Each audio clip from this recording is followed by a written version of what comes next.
എല്ലാ വിദ്യാർത്ഥികൾക്കും പുതിയൊരു വീഡിയോയിലേക്ക് സ്വാഗതം. ഈ വർഷത്തെ BSc നഴ്സിംഗ് കോഴ്സുകളിലേക്കുള്ള AMCS FNCK PNC MAC തുടങ്ങിയ മാനേജ്മെൻറ്റ് അസോസിയേഷനുകളുടെ അലോട്ട്മെൻറ്റ് നടപടികൾ അടുത്ത ആഴ്ചയോടെ ആരംഭിക്കും. നിലവിൽ പ്രോസ്പെക്ടസ് അംഗീകാരത്തിനായിട്ട് സമർപ്പിച്ചിട്ടിരിക്കുകയാണ്. അപ്പോൾ അതുകൊണ്ട് തന്നെ ആ ഒരു അംഗീകാരം ലഭിച്ച ശേഷമാണ് പ്രോസ്പെക്ടസ് പ്രസിദ്ധീകരിക്കുക. നിലവിൽ വെബ്സൈറ്റിൽ പ്രോസ്പെക്ടസ് വന്നിട്ടില്ല. അപ്പോൾ അതുകൊണ്ട് തന്നെ ഈ ഒരു ജൂൺ മാസം ആദ്യവാരത്തോടെ തന്നെ, അതായത് ഏകദേശം ഉടൻ തന്നെ ഇതിൻ്റെ ആ ഒരു പ്രോസ്പെക്ടസും അതുപോലെ അപേക്ഷാ ഡേറ്റും വെബ്സൈറ്റിൽ വരുന്നതായിരിക്കും. നിലവിൽ ആ ഒരു അപേക്ഷ ആരംഭിച്ചിട്ടില്ല. അപ്പോൾ വിദ്യാർത്ഥികൾക്ക് AMCS FNCK PNC MAC തുടങ്ങിയ വെബ്സൈറ്റുകൾ വഴി അലോട്ട്മെൻറ്റ് ലഭിക്കുകയാണെങ്കിൽ വിദ്യാർത്ഥികൾക്ക് എത്ര രൂപ ഫീസ് ആവും എന്നുള്ള കാര്യമാണ് ഈ ഒരു വീഡിയോയിൽ. അതായത് അലോട്ട്മെൻറ്റ് കിട്ടിക്കഴിഞ്ഞാൽ നിങ്ങൾ എത്ര രൂപ അടക്കേണ്ടതായിട്ട് വരും, അതിനുശേഷം അഡ്മിഷൻ ടൈമിൽ എത്ര രൂപ നിങ്ങൾ അടക്കേണ്ടതായിട്ട് വരും എന്നുള്ളതാണ് ഈ ഒരു വീഡിയോയിൽ. അപ്പോൾ വിദ്യാർത്ഥികൾക്ക് AMCS FNCK വഴിയും അതുപോലെ തന്നെ PNC MAC വഴിയും വിദ്യാർത്ഥികൾക്ക് അലോട്ട്മെൻറ്റ് ലഭിക്കുകയാണെങ്കിൽ സെൽഫ് ഫിനാൻസ് കോളേജിലെ ഫീസാണ് നിങ്ങൾക്ക് വരിക. അതായത് നിങ്ങൾക്ക് ഈ ഒരു സെൽഫ് ഫിനാൻസ് കോളേജിലെ ഫീസ് എന്നതുകൊണ്ട് ഉദ്ദേശിക്കുന്നത് നിങ്ങൾക്ക് ഒരു വർഷം വരുന്ന ഫീസ് എന്ന് പറയുന്നത്, അതായത് ഒരു വർഷം വരുന്ന ഫീസ് എന്ന് പറയുന്നത് നിങ്ങൾക്ക് 1,13,000 രൂപയാണ് ഫീസായിട്ട് വരിക. അതായത് നിങ്ങൾ ഏതൊരു കാറ്റഗറിയിൽ ഉൾപ്പെട്ടിട്ടുള്ള വിദ്യാർത്ഥികൾ ആയിരുന്നാലും നിങ്ങൾക്കുള്ള ഫീസ് എന്ന് പറയുന്നത് AMCS FNCK PNC MAC തുടങ്ങിയ വെബ്സൈറ്റുകൾ വഴി സെൽഫ് ഫിനാൻസ് കോളേജിലോ അല്ലെങ്കിൽ പ്രൈവറ്റ് നഴ്സിംഗ് കോളേജുകളിലോ അലോട്ട്മെൻറ്റ് ലഭിക്കുകയാണെങ്കിൽ വിദ്യാർത്ഥികൾക്ക് ഒരു വർഷം വരുന്ന ഫീസ് എന്ന് പറയുന്നത്, അതായത് ഏകദേശം 83,000 രൂപ ഫീസ് ഇനത്തിലും, അതായത് ട്യൂഷൻ ഫീസ് ഇനത്തിലും, അതുപോലെ തന്നെ 23,000 രൂപ അതായത് നിങ്ങൾക്ക് സ്പെഷ്യൽ ഫീസ് ഇനത്തിലും ചിലവായിട്ട് വരുന്നതാണ്. ഈ ഒരു സ്പെഷ്യൽ ഫീസിൽ 10,000 രൂപ കോഷൻ ഡെപ്പോസിറ്റും അതുപോലെ തന്നെ 1,000 രൂപ അഡ്മിഷൻ ഫീസ് ഇനത്തിലുമാണ് ഫീസായിട്ട് വരിക.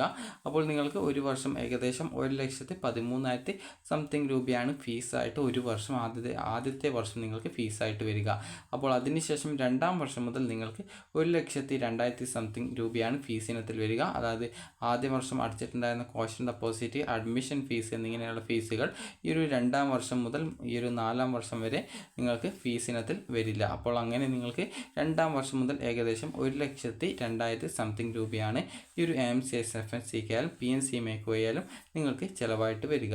അതുപോലെ തന്നെ നിങ്ങളുടെ യൂണിഫോം, ബുക്ക്, ഹോസ്റ്റൽ ഫീസ്, അതുപോലെ തന്നെ എക്സാം ഫീസ് എന്നിങ്ങനെയുള്ളവ ബാക്കി കൂടുതൽ, അതായത് ഇതിനോടൊപ്പമുള്ള എക്സ്പെൻസ് ആയിട്ടും അതുപോലെ തന്നെ PTA ഫണ്ട് എന്നിങ്ങനെയുള്ള ആ ഒരു ഫീസൊക്കെ എക്സ്ട്രാ ആയിട്ട് വരുന്നതായിരിക്കും. PTA ഫണ്ട് സാധാരണഗതിയിൽ സ്പെഷ്യൽ ഫീസിനോടൊപ്പമാണ് ഈടാക്കുക. അപ്പോൾ ചിലപ്പോൾ PTA ഫണ്ടിൻ്റെ ആവശ്യമായിട്ട് വരാറില്ല.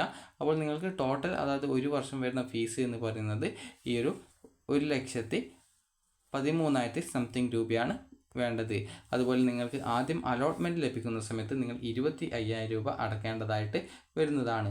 അതിനുശേഷം വിദ്യാർത്ഥികൾക്ക് പിന്നീട് കോളേജിൽ അഡ്മിഷൻ നേടുന്ന സമയത്താണ് ഇതിൻ്റെ ബാക്കി ഫീസ് നിങ്ങൾ കോളേജിൽ അടക്കേണ്ടതായിട്ട് വരിക. NRI കോട്ടയിൽ അലോട്ട്മെൻറ്റ് ലഭിക്കുന്ന വിദ്യാർത്ഥികൾക്ക് ഈ ഒരു 30,000 രൂപ എക്സ്ട്രാ ആയിട്ട് നിങ്ങൾ അടക്കേണ്ടതായിട്ട് വരുന്നതായിരിക്കും. അക്കാര്യം വിദ്യാർത്ഥികൾ പ്രത്യേകം ശ്രദ്ധിക്കുക. അതുപോലെ തന്നെ ആദ്യം നിങ്ങൾക്ക് അലോട്ട്മെൻറ്റ് കിട്ടുന്ന സമയത്ത് ആ ഒരു സീറ്റ് ഉറപ്പാക്കുന്നതിനായിട്ട് 25,000 രൂപയാണ് നിങ്ങൾ PNC MAC ആയാലും അല്ലെങ്കിൽ AMCS FNCK ആയാലും നിങ്ങൾ അടക്കേണ്ടതായിട്ട് വരിക. അതിനുശേഷം ബാക്കിയുള്ള ഫീസ് നിങ്ങൾക്ക് അതായത് അലോട്ട്മെൻറ്റ് ലഭിച്ച കോളേജിൽ നിങ്ങൾ അഡ്മിഷൻ നേടാൻ പോകുമ്പോൾ നിങ്ങളുടെ സർട്ടിഫിക്കറ്റും അതുപോലെ ബാക്കി ഫീസും ആ ഒരു സമയത്ത് തന്നെ അടക്കേണ്ടതായിട്ട് വരും. അതുപോലെ പല വിദ്യാർത്ഥികളും ചോദിക്കുന്ന കാര്യമാണ് ഈ ഒരു ഫീസ് ഗഡുക്കളായിട്ട് അടക്കാനുള്ള അവസരം ലഭിക്കുമോ എന്നുള്ളത്. സാധാരണഗതിയിൽ BSc നഴ്സിംഗ് കോഴ്സിലേക്കുള്ള അലോട്ട്മെൻറ്റിൻ്റെ ഫീസ് നിങ്ങൾക്ക് ഗഡുക്കളായിട്ട് അടക്കുന്നതിനുള്ള സൗകര്യം നൽകാറില്ല. ഫുൾ പൈസയായിട്ട് തന്നെ അടക്കേണ്ടതായിട്ട് വരും. അപ്പോൾ കഴിഞ്ഞ വർഷം പല വിദ്യാർത്ഥികളും ഗഡുക്കളായിട്ട് കോളേജിൽ അടക്കാൻ പറ്റുമോ എന്നുള്ളത് അന്വേഷിച്ചിട്ടുണ്ടായിരുന്നു. അപ്പോൾ കോളേജിൽ നിന്ന് ലഭിച്ചിട്ടുള്ള മറുപടി പ്രകാരം ഗഡുക്കളായിട്ട് അടക്കാൻ സാധിക്കില്ല. ഒരു വർഷത്തെ ഫീസ്, ബാക്കിയുള്ള ഫീസ് മുഴുവനായിട്ട് ആ ഒരു അഡ്മിഷൻ നേടുന്ന സമയത്ത് തന്നെ വിദ്യാർത്ഥികൾ അടക്കേണ്ടതായിട്ട് വരുന്നതാണ്. അതുപോലെ തന്നെ വിദ്യാർത്ഥികൾക്ക് ഈ ഒരു രീതിയിലാണ് ഫീസ് വരിക. അതുപോലെ തന്നെ നിങ്ങൾക്ക് ഈ ഒരു CPAS വഴിയാണ് നിങ്ങൾക്ക് അലോട്ട്മെൻറ്റ് ലഭിക്കുന്നതെങ്കിൽ നിലവിൽ CPASൻ്റെ അപേക്ഷ ജൂൺ 16-ാം തീയതി വരെ വിദ്യാർത്ഥികൾക്ക് അപേക്ഷിക്കാം. cpassadmissions.com വെബ്സൈറ്റ് വഴിയാണ് അപേക്ഷ നൽകേണ്ടത്. ആകെ സീറ്റിൻ്റെ 50% സീറ്റുകളിലേക്കാണ് CPAS അലോട്ട്മെൻറ്റ് നടത്തുന്നത്. CPASൻ്റെ വിവിധ ഇൻസ്റ്റിറ്റ്യൂട്ടുകളിലാണ് ഈ ഒരു BSc നഴ്സിംഗ് കോഴ്സിലേക്കും അതുപോലെ തന്നെ BPharm ഉൾപ്പെടെയുള്ള മറ്റ് പാരാമെഡിക്കൽ കോഴ്സുകൾ, അതായത് MLT, BPT ഇതുപോലുള്ള കോഴ്സുകളിലേക്കും അലോട്ട്മെൻറ്റ് നടത്തുന്നത്. അലോട്ട്മെൻറ്റിനായിട്ട് ഒരു അപേക്ഷയാണ് നൽകേണ്ടത്. അതുപോലെ അപേക്ഷയുടെ പ്രിൻ്റ് ഔട്ട് വിദ്യാർത്ഥികൾ അത് CPASലേക്ക് അയക്കേണ്ടതായിട്ടുണ്ട്. അയക്കുന്ന സമയത്ത് അയക്കുന്ന ഡോക്യുമെൻറ്റ്സൊക്കെ സെൽഫ് അറ്റസ്റ്റഡ് അല്ലെങ്കിൽ നിങ്ങൾക്ക് അതായത് ഗസ്റ്റഡ് ഓഫീസറെ കൊണ്ട് അറ്റസ്റ്റ് ചെയ്തിട്ടുള്ളതോ ആയിരിക്കണം അപ്ലോഡല്ല നിങ്ങൾ അയക്കേണ്ടത്. അതുമായി ബന്ധപ്പെട്ടുള്ള ഇൻസ്ട്രക്ഷൻസ് ഒക്കെ നിങ്ങൾക്ക് പ്രോസ്പെക്ടസിൽ അതായത് CPASൻ്റെ പ്രോസ്പെക്ടസിൽ കറക്റ്റായിട്ട് നൽകിയിട്ടുണ്ട്. അപ്പോൾ വിദ്യാർത്ഥികൾക്ക് CPASലാണെങ്കിലും ഇതേ രീതിയിൽ നിങ്ങൾക്ക് സെൽഫ് ഫിനാൻസ് സീറ്റിൽ അതായത് നിങ്ങൾ SC ST OEC കാറ്റഗറി അല്ലെങ്കിൽ ഈ ഒരു ഫീസ് തന്നെയാണ് വരിക. അതുപോലെ തന്നെ SC ST OEC വിദ്യാർത്ഥികൾ ആണെങ്കിൽ ആകെ 10,000 രൂപയും 1,000 രൂപ അഡ്മിഷൻ ഫീസ് ഇനത്തിൽ ടോട്ടൽ നിങ്ങൾക്ക് 11,000 to 12,000 രൂപയാണ് ഫീസ് ഇനത്തിൽ ആകെ വരുന്ന ഫീസ് എന്ന് പറയുന്നത്. അത് SC ST OEC കാറ്റഗറിയുള്ള വിദ്യാർത്ഥികൾക്ക്. ബാക്കി ഗ്രാൻഡ് സ്കോളർഷിപ്പ് ഗവൺമെൻറ്റാണ് ആ ഒരു ബാക്കി പൈസ അടക്കുന്നത്. അപ്പോൾ വിദ്യാർത്ഥികൾക്ക് അഡ്മിഷൻ ആഗ്രഹിക്കുന്ന വിദ്യാർത്ഥികൾക്ക് ഈ ഒരു അപേക്ഷ CPASലേക്കുള്ള അപേക്ഷ നിങ്ങൾക്ക് നൽകാവുന്നതാണ്. അതുപോലെ തന്നെ SPMA വഴിയുള്ള അലോട്ട്മെൻറ്റിനായിട്ടുള്ള നടപടികളും ആരംഭിച്ചിട്ടുണ്ട്. അപ്പോൾ വിദ്യാർത്ഥികൾ അതുമായി ബന്ധപ്പെട്ടുള്ള അപേക്ഷകളൊക്കെ നൽകാൻ ശ്രദ്ധിക്കുക.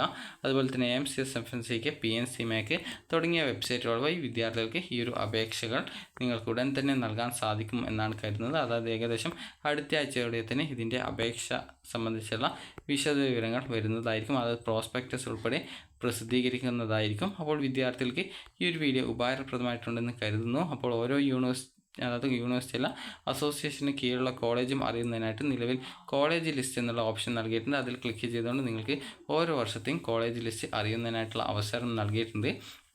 അപ്പോൾ വിദ്യാർത്ഥികൾക്ക് ഈ ഒരു വീഡിയോ ഉപകാരപ്രദമായിട്ടുണ്ടെന്ന് കരുതുന്നു. ഉപകാരപ്രദമായിട്ടുണ്ടെങ്കിൽ ലൈക്ക് ചെയ്യുക, ഷെയർ ചെയ്യുക. Thank you for watching.